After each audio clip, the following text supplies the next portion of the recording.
Welcome, folks. Fred Gleek here with William DeWeese. Bill, how was your week?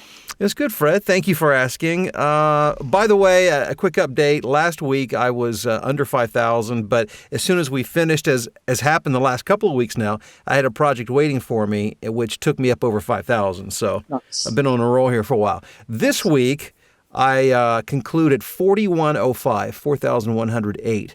And barring a $1,000 job in the next hour, I don't foresee anything major happening there.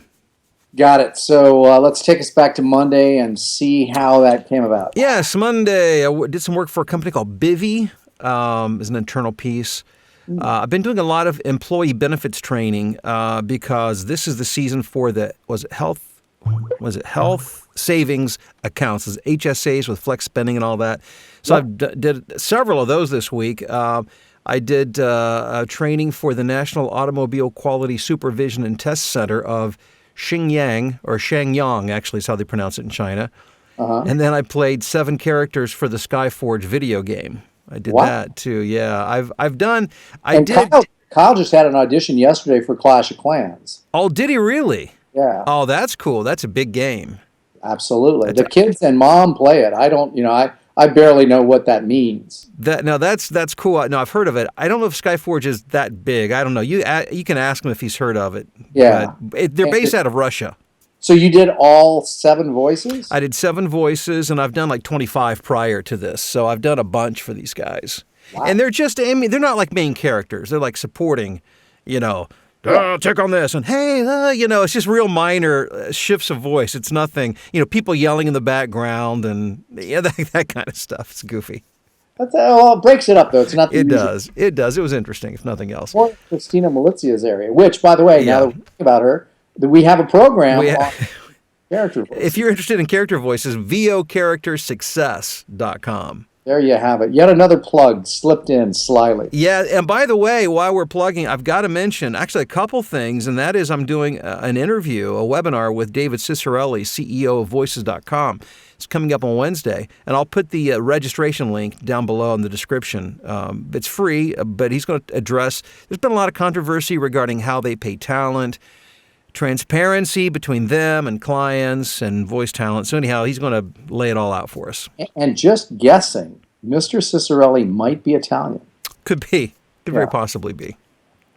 And also we have a VO Office Success webinar series that starts this Tuesday night. And what's that all about? That's Mallory will be sharing with those who register all the systems that she uses to make my office very effective and profitable and efficient. And why is that important? Well, because if you want to leverage all your time and all the activities to make money, and there's the only way the way I grew to a multiple 6-figure income was by hiring Mallory and allowing her to take care of. Who should really be on that? Because this is for everyone. Yeah, it really kind of is. Even if you're by yourself, you need to make sure that your systems are optimized. So if you're by yourself, it'll help you get a better handle on your systems within your office, but you'll be doing them, but at least you won't be scrambling around like a chicken with your head cut off. But also, if you're looking to grow to the next step, and maybe it's time to hire somebody, this will give you the systems to teach that person, help you know who to hire and what to have them do.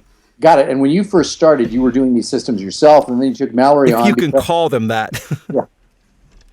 So anyone really who's either, if you're just getting going, knowing what system to put in place, or if you're moving along in order to have those systems transition to have someone else do them. Yeah, absolutely. And it starts this Tuesday night. You can register at VOOfficeSuccess.com, and we have a $50 discount for the first 20 people who register. They only pay $197. So. And if you're listening to this after the fact, I'll bet that site will allow you to get something as well. I bet it will. So be sure to check it out. Wow, that was a big promotional. Boy, Bob, a lot of promotion. Sorry about that, folks. Okay, so getting back to day one, was there anything there that people can learn from other than the fact that you were doing these jobs? Is there something important they can take away? Not a big, really the most important thing for Monday was that, in case you missed that, one of my, I don't mean you, but those of you who are listening and watching, I had a Chinese client. So I had an email today from somebody saying, well, I'm located like in rural Alabama. Can I do this? Yeah, it doesn't matter where you are. It really does. If you have an internet connection, you could live in a hut in the Appalachian Mountains someplace. Doesn't matter. Speaking of which, did you see my Facebook post about Arthur Clarke from 1964 and his predictions? No.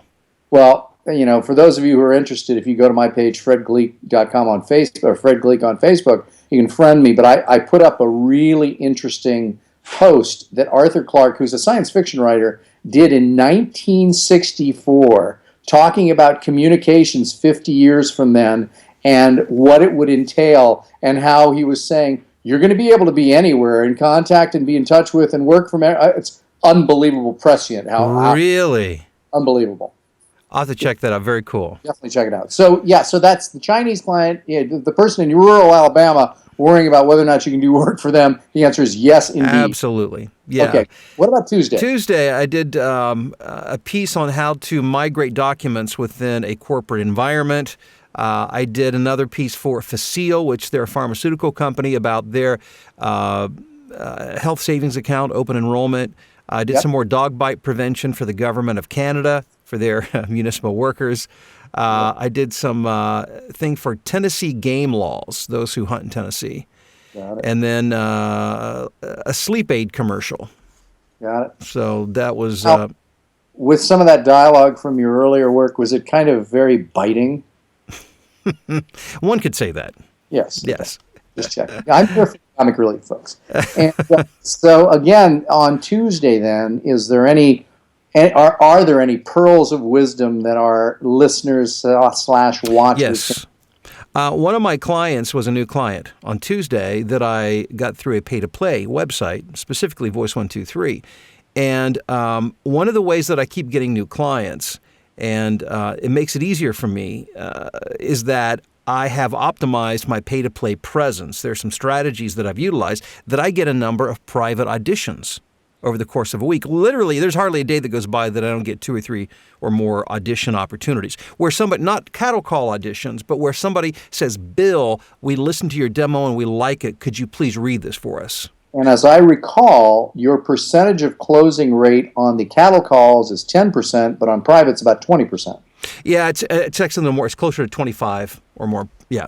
So we're very much hoping that all of you listening, watching, if you're using pay-to-plays, will find a way to get yourself more private auditions as well. Yeah, and VOP2PSuccess.com is a program that we have that actually, a four-night series, covers all that stuff. This is just a plug. Oh, my word. Well, we've got all this stuff, though. I mean, this is what I do, This is it. So so that was Tuesday. Got it. Wednesday, I do a little monthly economic report called By the Numbers for a financial firm. Did that. Did some work for Aramark. I did a food safety recall procedural training for food manufacturers. Some administrative training for a company called SDL.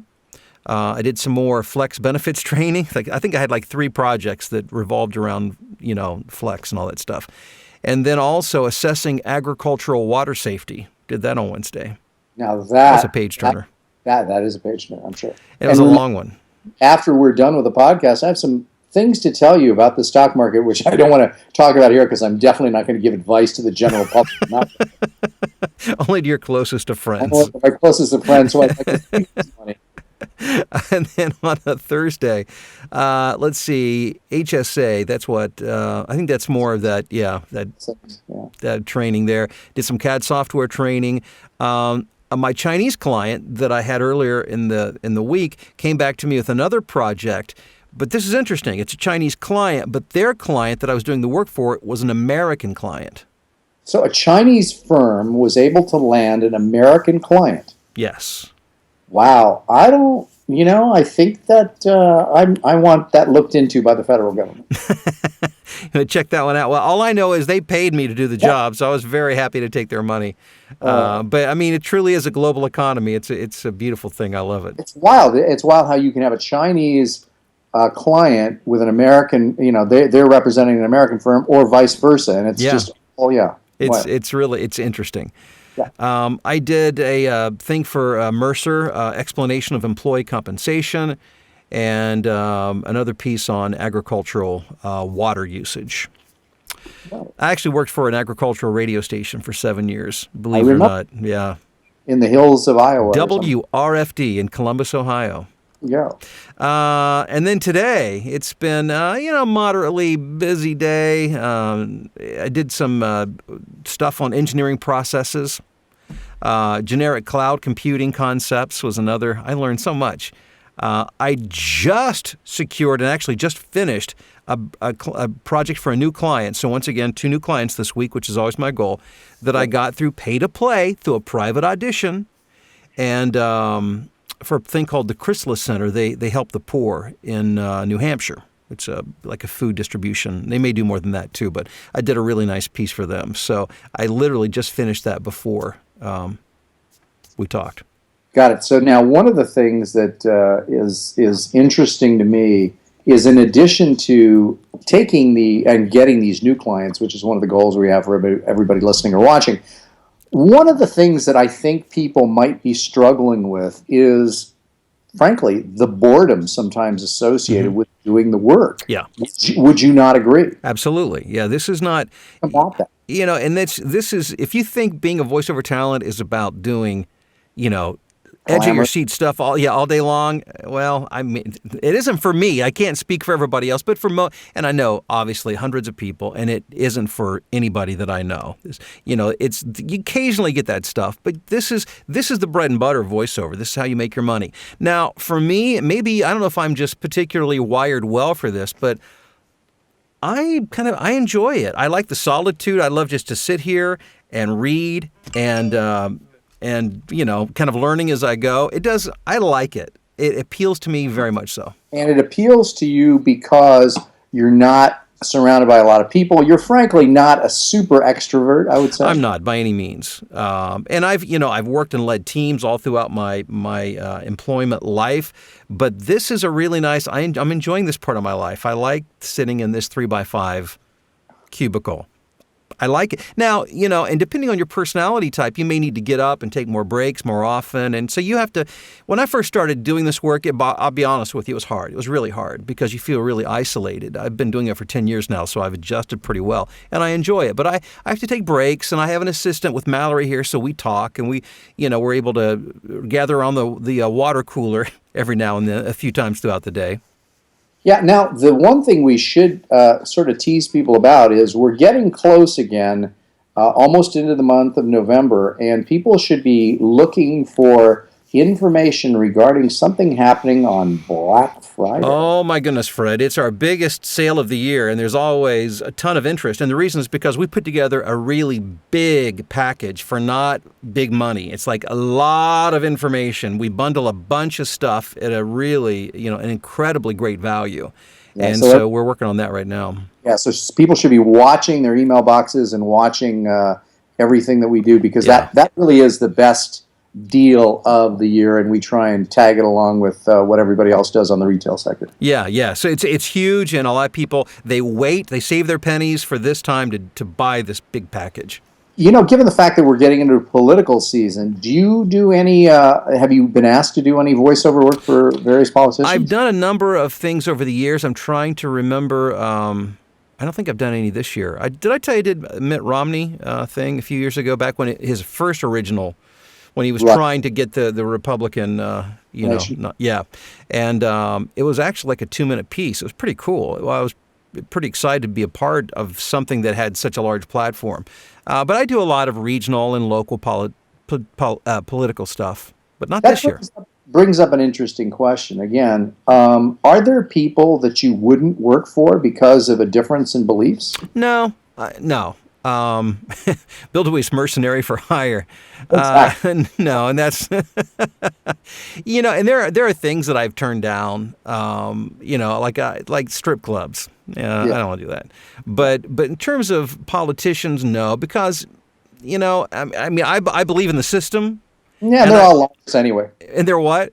They're all liars anyway. They're all liars anyway. So I'm just voicing their viewpoints. But no, I have no philosophical problem with that at all.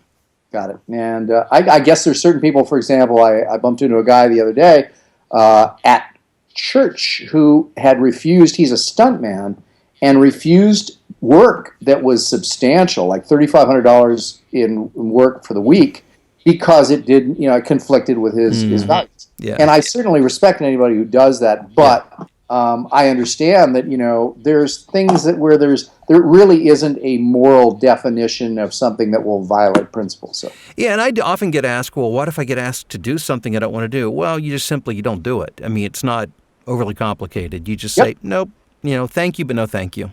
very simple. There you have it. A lot of philosophy, a lot of promotion, but a lot of talk about Bill's work week this week. And I want to thank everybody for listening and or watching. And again, Bill, thanks for your time. Thanks, Fred.